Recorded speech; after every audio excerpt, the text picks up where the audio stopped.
L'accord de libre-échange entre le Canada et l'Union européenne vient de franchir une étape cruciale.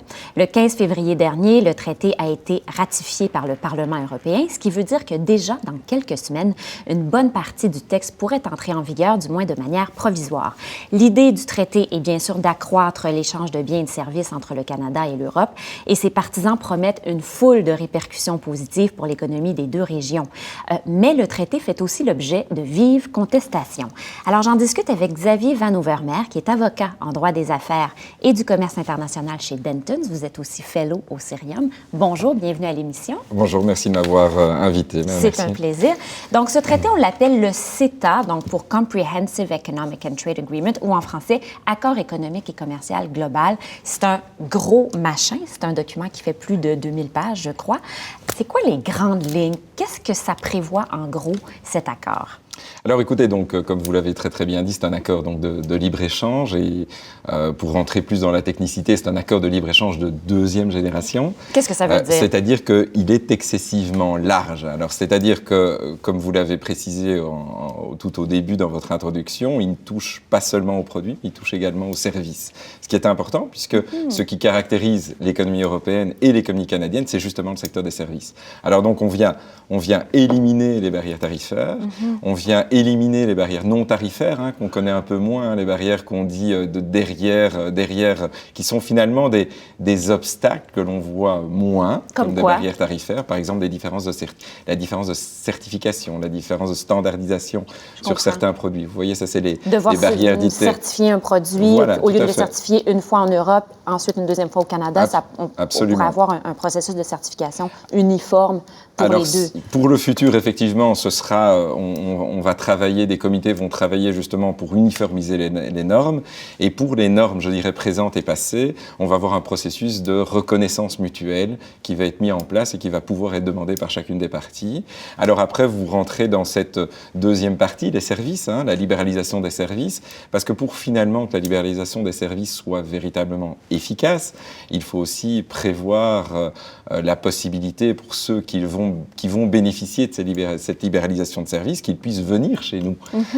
Et dès lors, il va falloir, et c'est ce que le traité prévoit, c'est-à-dire la possibilité pour les voyageurs d'affaires de pouvoir obtenir un permis de séjour plus facilement, pour peu qu'ils fassent partie des catégories qui sont citées dans l'accord. Et puis, bien sûr, pour les professions qui sont liées à des ordres professionnels, il va falloir effectivement aussi une reconnaissance mutuelle des qualifications professionnelles. Et ça, les ordres professionnels vont pouvoir négocier entre eux pour justement permettre cette reconnaissance des qualifications professionnelles. Donc vous êtes un avocat spécialisé dans ce domaine. Vous représentez notamment des clients européens qui veulent venir faire des affaires au Canada et inversement. Donc pour vous, c'est une bonne nouvelle, la ratification par le Parlement européen? Je pense que c'est une excellente nouvelle. C'est une excellente nouvelle à la fois, bien sûr, pour ceux qui sont déjà implantés sur l'axe Canada-Europe, mais également pour les entreprises qui ont comme projet justement de développer leurs affaires vers l'Union européenne. Je pense que là-dedans se trouve effectivement un certain nombre d'avantages, notamment pour des sociétés de services qui veulent avoir la possibilité de pouvoir répondre à des marchés publics, puisque les marchés publics sont également concernés par l'accord. Oui. Et donc, s'ils veulent soumissionner... Donc, les entreprises européennes vont pouvoir soumissionner pour des projets publics dans une beaucoup plus grande proportion que maintenant. Et inversement. Et donc, ça donne l'accès quand même à un des marchés les plus importants sur le plan des marchés publics. Le marché de l'Union européenne est connu comme étant le marché le plus important au monde. Et donc, ça donne, effectivement, ça ouvre des portes à des entreprises, justement, canadiennes qui voudraient s'implanter sur le marché de l'Union européenne. On espère que les échanges, j'ai lu quelque part qu'on espère que les échanges vont s'accroître de 25 % ou quelque chose comme ça entre le Canada et l'Europe. C'est considérable. Écoutez, j'ai bien sûr pas une boule magique, donc je pourrais pas vous dire également, mais c'est effectivement ce qu'on attend. Et je veux dire, si on regarde l'accord et puis la largesse de cet accord, justement, on peut imaginer que ce sera sans doute certainement le cas. Et donc, cette ratification provisoire est une très très bonne chose, puisque ça va permettre dès le départ, sans attendre une ratification définitive qui risque d'être effectivement relativement longue. Bon, voilà. Donc, parlons-en de ce calendrier de la mise en vigueur.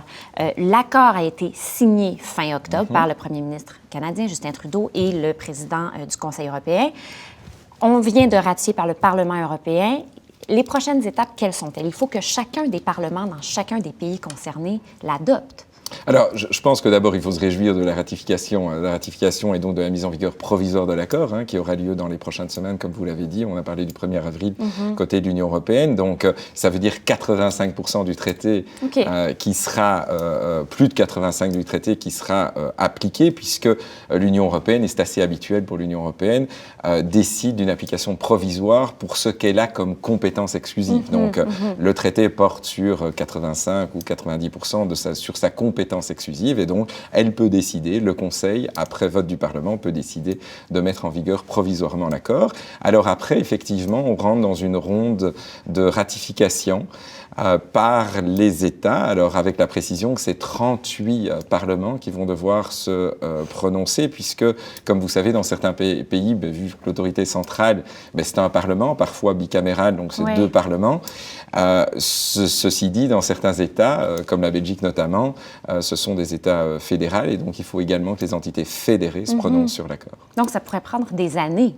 C'est ce que je comprends, avant que la mise en vigueur soit totale et définitive. Ça pourrait prendre des années, vous avez tout à fait raison. La seule chose, le seul précédent sur le plan purement légal et juridique que l'on connaît au niveau de l'Union européenne, c'est l'accord d'association entre l'Ukraine et l'Union européenne, où le Parlement néerlandais a refusé la ratification de cet accord d'association entre l'Ukraine et l'Union européenne. Et donc, cependant, ça n'a pas affecté la mise en vigueur provisoire de l'accord. Puisque au jour d'aujourd'hui, l'accord est toujours appliqué, l'accord provisoirement en tout cas est toujours appliqué.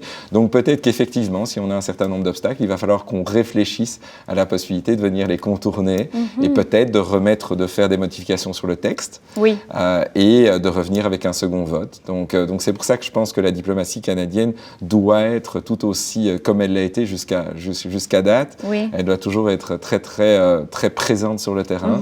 Ben oui, Justin Trudeau s'est lui-même déplacé au Parlement européen pour l'occasion. Il a d'ailleurs qualifié ce traité de l'accord commercial le plus progressiste jamais négocié par le Canada ou l'Union européenne. Est-ce qu'il a raison d'affirmer une telle chose?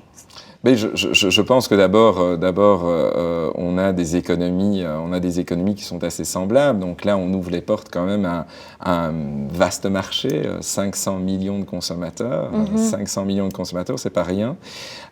Et une économie qui, effectivement, va être excessivement bénéfique pour le Canada, et par son aspect, justement, très, très global, par le fait qu'il touche à toute une série de secteurs d'activité, je pense que ça a beaucoup de sens, ce qu'il dit, et je pense que les Canadiens ont beaucoup travaillé, les négociateurs en particulier ont beaucoup travaillé depuis des années pour obtenir un tel accord avec énormément d'avantages à la clé pour les petites et moyennes entreprises. Et je pense que c'est important de rappeler que c'est un accord pour les petites et moyennes entreprises, puisque les obstacles qui existaient au niveau des échanges, les multinationales dont on parle si souvent, elles ont les moyens pour pouvoir contourner ces obstacles-là. Par contre, les petites et moyennes entreprises n'ont pas le même arsenal. Absolument. Donc, vous m'amenez justement sur le point de la contestation de cet accord. On l'a vu lors de la ratification au Parlement européen. Il y a eu des autobus de manifestants qui ont convergé de partout vers Strasbourg. Ils ont formé des chaînes humaines, tenté de bloquer l'accès à l'édifice.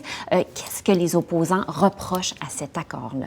Écoutez, je pense d'abord qu'il y a manifestement, sur certains points, une désinformation volontaire ou involontaire de l'accord.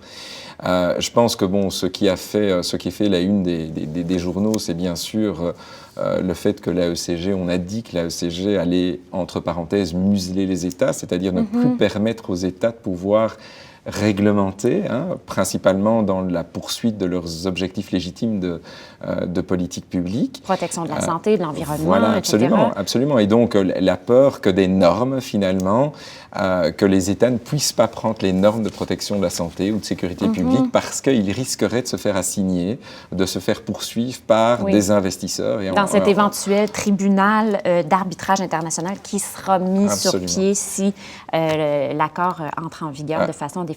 Donc, on verra comment ces choses-là vont se concrétiser, comment ça va affecter la vie des consommateurs, des travailleurs, et s'ils y trouvent leur compte. Merci beaucoup, Xavier Van Overmare, d'avoir été avec nous pour en discuter. Vous nous avez aidé à décortiquer les grandes lignes de ce traité. Merci beaucoup. Avec plaisir.